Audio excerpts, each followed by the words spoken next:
alaykum aziz o'quvchilar. Bugun biz sizlar bilan informatika va axborot texnologiyalar darsini boshlaymiz. Bugungi mavzuyimiz web dizayn va uning dasturiy ta'minoti hamda Macromedia Flash dasturi yordamida web sahifalar yaratish va bezash. Bugungi kunda web sahifalar yaratishda va ularni bezashda asosan JavaScript, Macromedia Dreamweaver va Macromedia Flash dasturlaridan unumli foydalanib kelinmoqda. Ushbu dasturiy vositalar yordamida, demak, web sahifalar yaratishda ularga rasmli, tovushli va animatsion dasturlar yuklashimiz, joylashimiz va o'rnatishimiz mumkin ekan. Animatsiyaga misol tariqasida quyidagi suratni ko'rishingiz mumkin. Demak, biz Macromedia Flash dasturi orqali quyidagi ko'rinishdagi animatsion dasturlar yaratishimiz mumkin ekan. Bu uchun har bitta kadr birma-bir chizib olinadi va u quyidagi ko'rinishga animatsion holatga keltiriladi. Buni esa biz hozirgi kunda elektron planshetlar yordamida chizib olar ekanmiz. JavaScript dasturlash texnologiyasi bo'lib, HTML hujjatlarni yaratishda ishlatiladi. JavaScriptda arifmetik amallar Pascal dasturlash tili bilan bir xil bo'ladi va uni, demak, matematik funksiyalari esa quyidagicha, demak, bu qatorda, demak, funksiyalar berilgan. Bu yerda esa ularning vazifalari. Demak, bular bilan birma-bir tanishib o'tishingiz mumkin. Endi esa JavaScriptga to'xtalib o'tamiz. JavaScriptda formulalar hosil qilish, matematik hisob-kitoblarni bajarish uchun asosan Windows operatsion sistemasidagi bloknot matn muharriridan foydalaniladi, ya'ni tekstovoy dokument. Demak, biz ish stolida yoki biron bir papka ichiga, demak, tekstovoy dokument, ya'ni bloknot yaratib olamiz va uni HTML kodiga joylashtiramiz. Uni ichida asosan biz head ochuvchi va head yopuvchi taglarida, demak, ishimizni bajarar ekanmiz. Bunga misol tariqasida darsligingizning 69-betdagi birinchi mashqni sizlar bilan birgalikda bajarib ko'ramiz. Xohlasangiz o'zingiz alohida, demak, kitobdan foydalangan holda yaratishingiz mumkin. Xohlasangiz men bajaradigan video ketma-ketliklar orqali bajarib ko'rishingiz mumkin.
esa Macromedia Dreamer'ga to'xtalib o'tamiz. Demak, Macromedia Dreamer Macromedia kompaniyasining mahsuloti bo'lib, ushbu dastur veb sahifa va veb-saytlar yaratish uchun mo'ljallangan.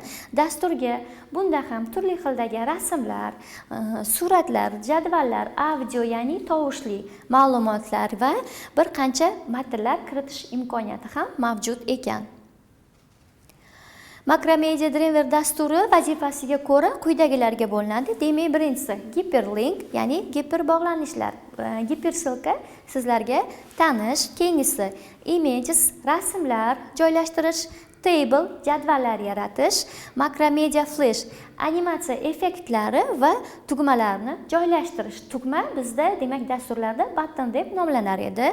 Keyingisi esa insert media flash video, ya'ni tovushli ma'lumotlarni joylashtirish imkoni ham mavjud ekan.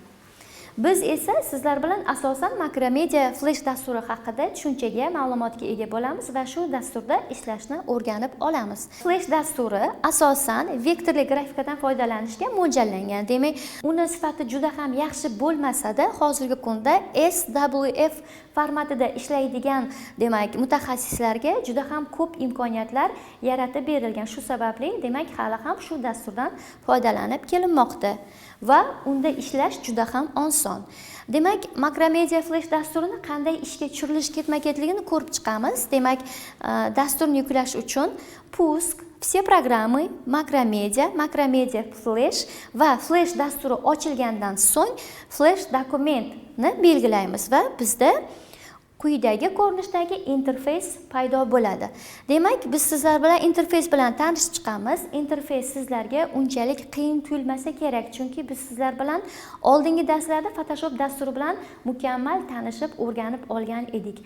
Bu ikkita programma bir-biriga uskunalari, joylashishi, ishlanishi yuzasidan bir-biriga o'xshash. Farqi shundaki, demak, Macromedia Flash dasturida biz animatsiyalar ham yaratishimiz mumkin ekan. Endi birinchi uskunalar paneli bilan tanishamiz. Demak, yuqori qismda uskunalar paneli, keyingisi qatlamlar. Bu yerda ham Photoshop singari biz qatlamlar, ya'ni sloylar bilan ishlar ekanmiz. Keyingisi menyular satri, keyingisi yig'ish lineykasi. Asosiy animatsiyani biz yig'ish lineykasida bajarar ekanmiz, chunki lineykaga bergan vazifa, qilgan ishlarimizni har birini bizga dastur animatsion ko'rinishda ko'rsatib beradi. Keyingisi esa ishchi soha. Biz ishlaydigan asosiy oyna hisoblanadi. Har bir vazifani biz shu ishchi sohada bajaramiz. Va oxirgisi tahrirlash uskunalari. Photoshop dasturida biron bir uskunani tanlaganimizda tepasida parametrlar paydo bo'lar edi. Flashda esa pastida tahrirlash uskunalari joylashgan bo'lib, demak, ishchi sohani hajmi, orqa fonini rangi va frame-ni ko'rsatib beradi. Biz asosan framelar bilan ishlaymiz. Endi esa jihozlar bilan birma-bir tanishib o'tamiz. Demak, bu jihozlar sizlarga tanish. Demak, bu belgilar bir nechta shakl va belgilarni belgilash uchun foydalaniladi. Keyingi belgimiz ham bir-biriga juda ham o'xshash, lekin vazifalari turlicha. Buni biz sizlar bilan amaliy mashg'ulotda yana birma-bir ko'rsatib o'taman. Demak, ikkinchisi shakl va belgilarni belgilashda foydalaniladi. Uchinchisi transformatsiya. Photoshop dasturida biz sizlar bilan transformatsiya bilan tanishgan edik. Bu yerda transformatsiyaning vazifasi uni belgilaydi, hajmini o'zgartiradi va kesish imkoniyati ham mavjud. Keyingisi, demak, rangni o'zgartirishda foydalaniladi. Keyingisi liniya chizadi, to'g'ri chiziq chizishda foydalaniladi. Keyingisi lasso uskunasi ham sizlarga Photoshop dasturidan juda ham tanish. Demak, ixtiyoriy shakl va belgilarni belgilashda foydalaniladi. Keyingisi pen tool, ya'ni demak, har xil shakllar chizishda foydalaniladi. Keyingisi hammaga tanish bo'lgan tekst, matn kiritadi va oxirgisi oval, ya'ni aylana va ellips chizishda foydalaniladi. Yodda saqlang. JavaScriptda arifmetik amallar Pascal dasturlash tili bilan bir xil ko'rinishda bo'ladi. Mustaqil bajarish uchun topshiriq. JavaScriptda sonning kvadrat ildizini hisoblovchi forma oynasini hosil qiling. Aziz o'quvchilar, bugungi darslarimiz shulardan iborat edi. Har bir vazifani o'z vaqtida bajarib, kundalik.com saytiga joylashni unutmang. Xayr, salomat bo'ling.